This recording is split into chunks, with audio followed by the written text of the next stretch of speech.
I get that he's upset and disappointed and wants to fight. Like, we all want to see you fight.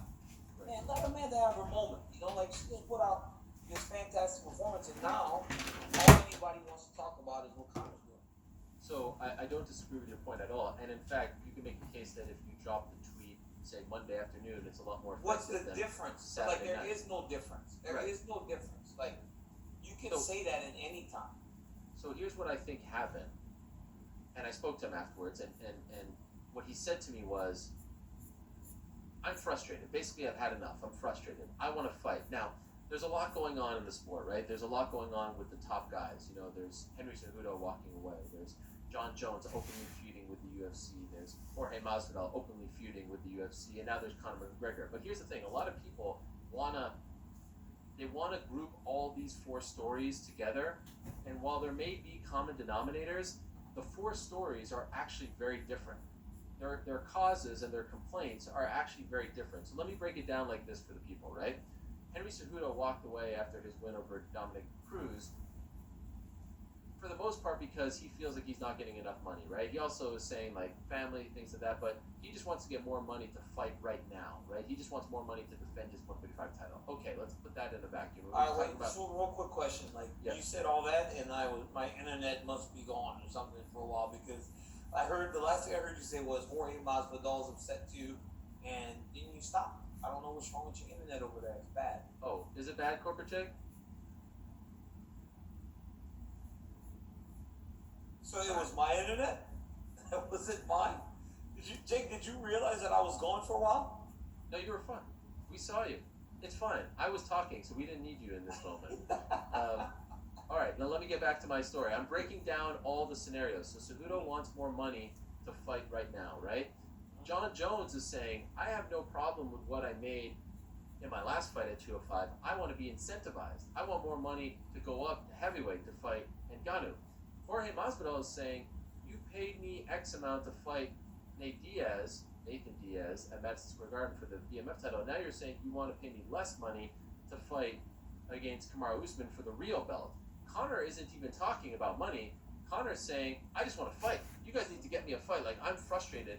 I had a horrible 2019. Here I am, healthy, on the straight and narrow. I'm out of trouble. Can you get me my 3 fights the season that I talked about? So, can you say that maybe money is a factor in all of these things? Yes, but they all have different gripes with the UFC. It's not like they're all talking about the same thing. Does that make sense to you? Yeah, it does. It does. And so Conor's main thing is, hey, guys, I told you I wanted to fight 3 times. Can you get me a fight? And perhaps it's an indictment on the matchmaking. Perhaps you could say, like, hey, they should have had someone ready. Like, okay, Gaethje, Khabib are fighting in September. I don't think it makes any sense to have Conor wait for the winner of that fight, because now we're talking December, January. You have a healthy Conor McGregor. I know there are no fans in attendance. There's no gate. I think part of that is, I think that's part of the biggest reason, though, honestly. And if Conor wants to fight, I say get him a fight. Give him somebody. I mean, there's somebody that will, anybody will fight Conor McGregor. But when you look at the business, you got to admit, you know, that's a massive loss not having fans to a Conor McGregor fight.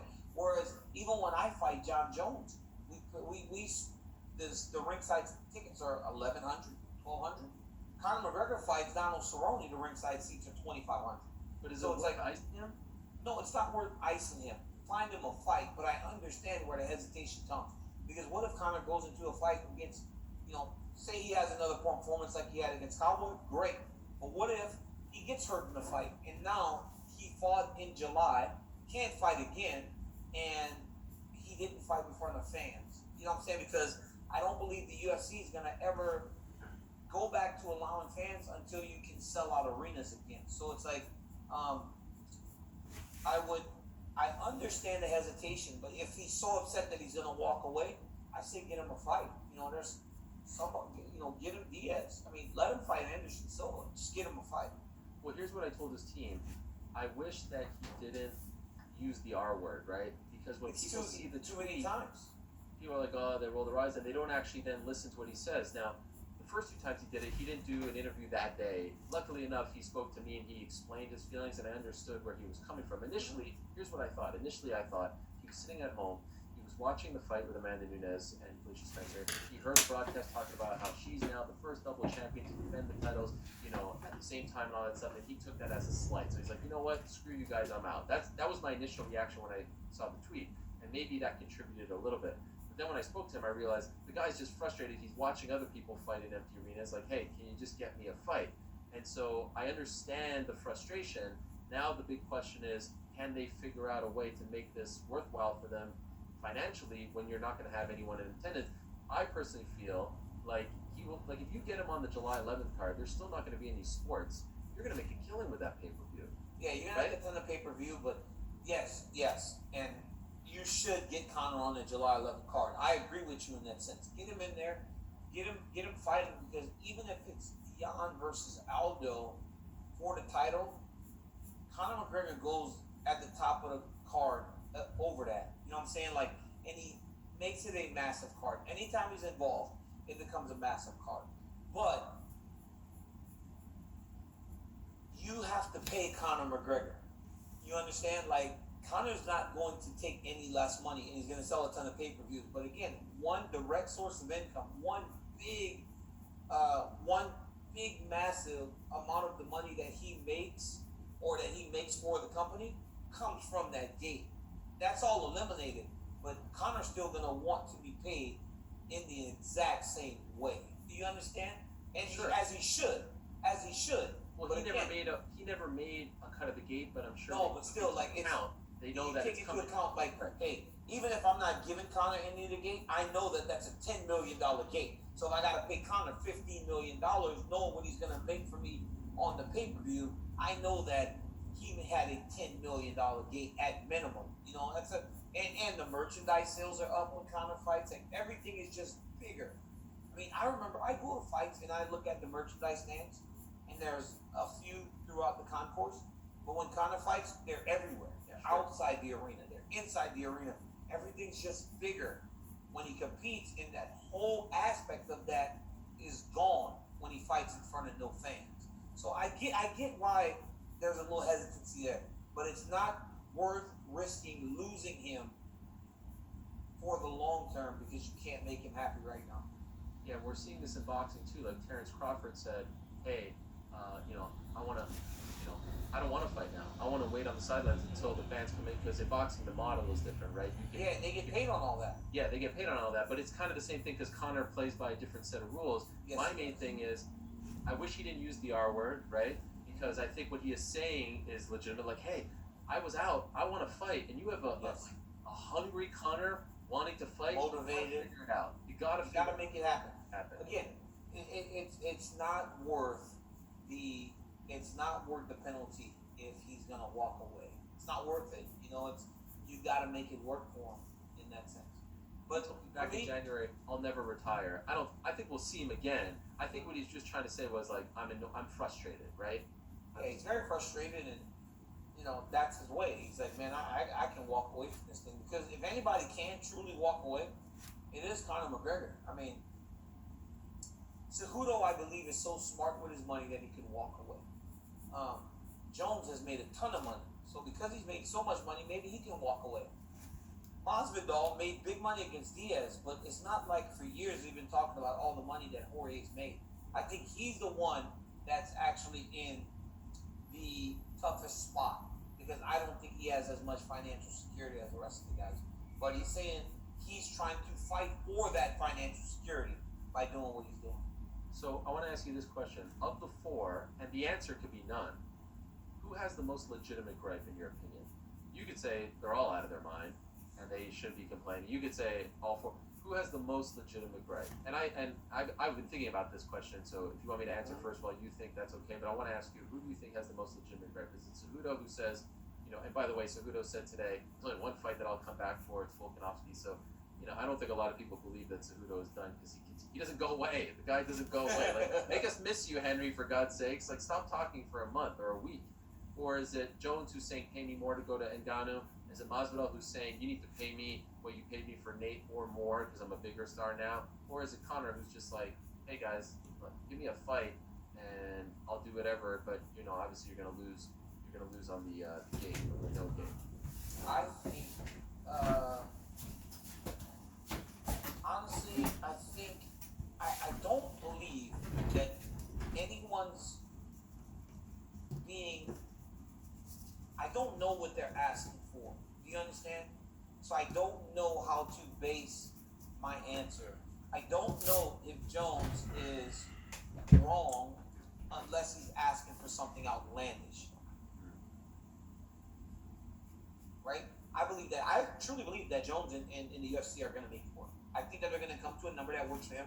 Maybe he won't fight in Ghana, he'll continue to make the money that he's making. The only one that I don't, so Jorge Masvidal and Nate Diaz is going to sell, right? That's a guarantee.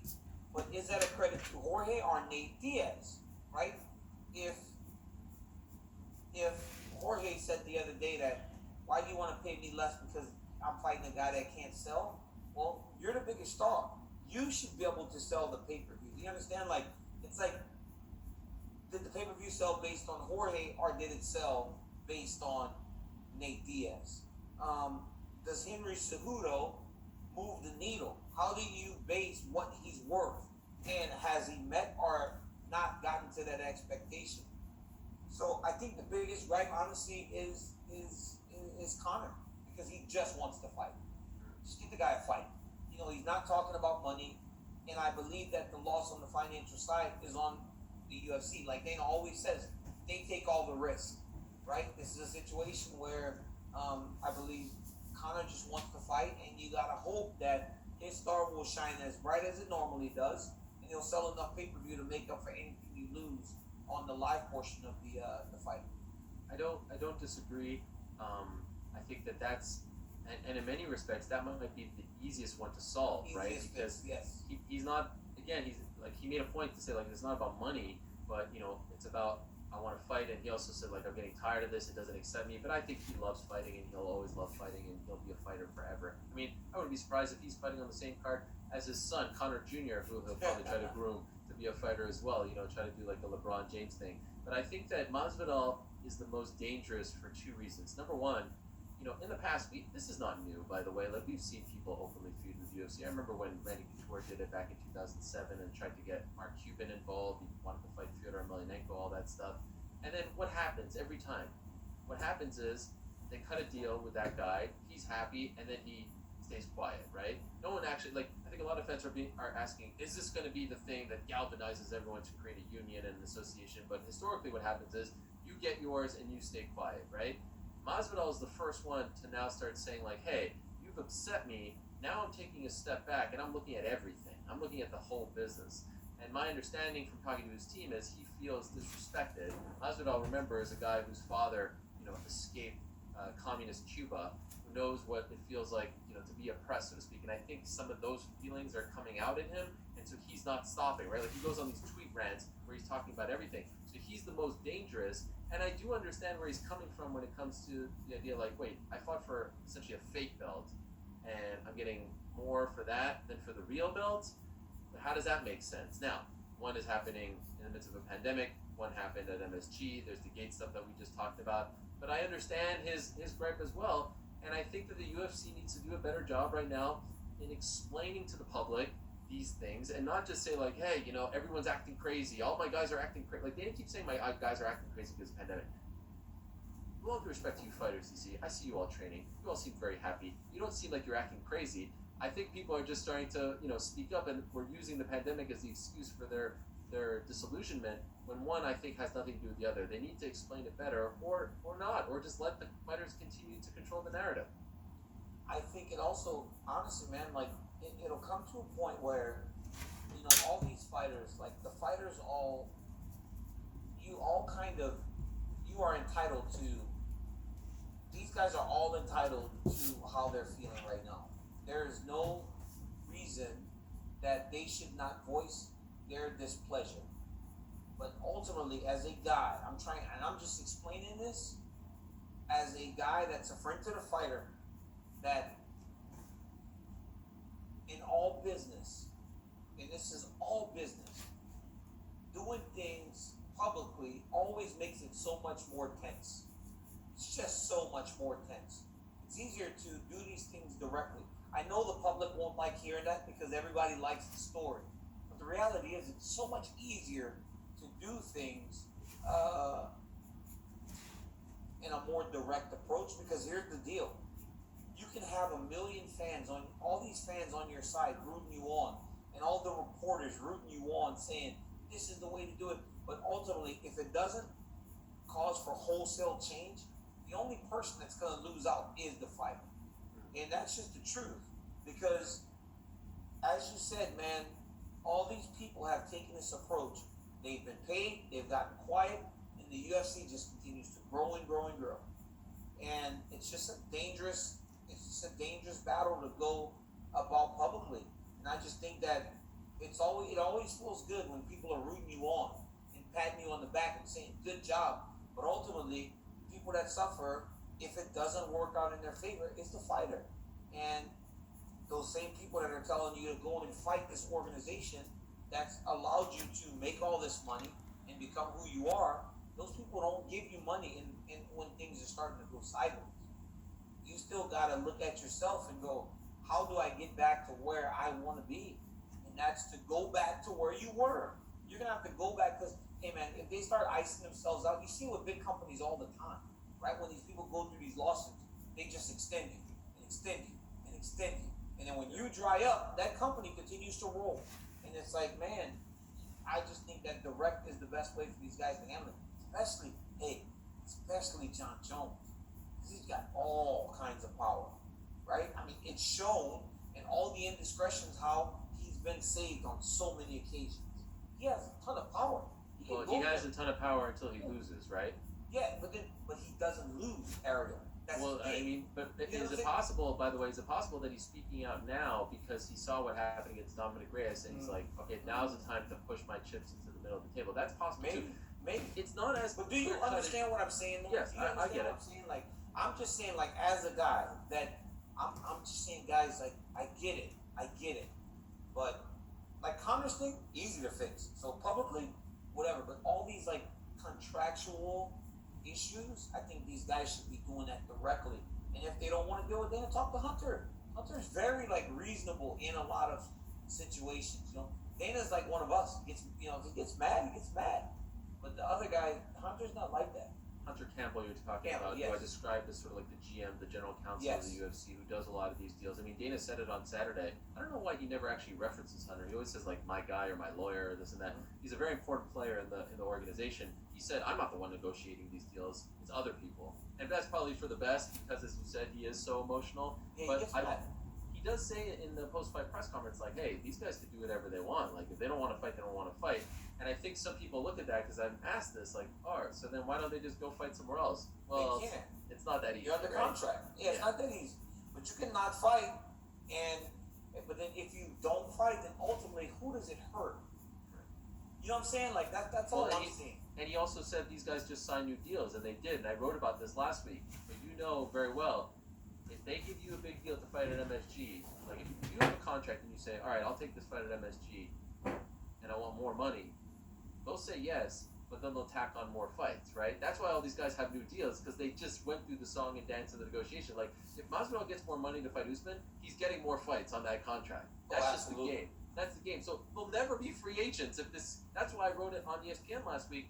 The system is broken because it's always like, I'm gonna negotiate the next time. Who are you waving at, by the way? What's going on over there? It's a fly or something. Okay. Just wait. I just think the whole system is broken, and I don't know how to fix it necessarily. But these guys are upset because of the number of fights, and these guys are saying, "Hey, you honored a deal," which they're very well within their rights to say that, and they can't meet in the middle, and now we're seeing it all kind of combust here. Yeah, Ariel, but like again, like you said, we talked about some Scottie Pippen, right?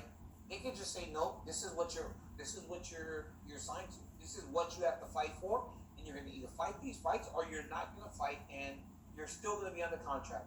But when guys are like, I want more money, they say, okay, we'll give you more money, but then like you said, they tack on more fights, right? It's like, but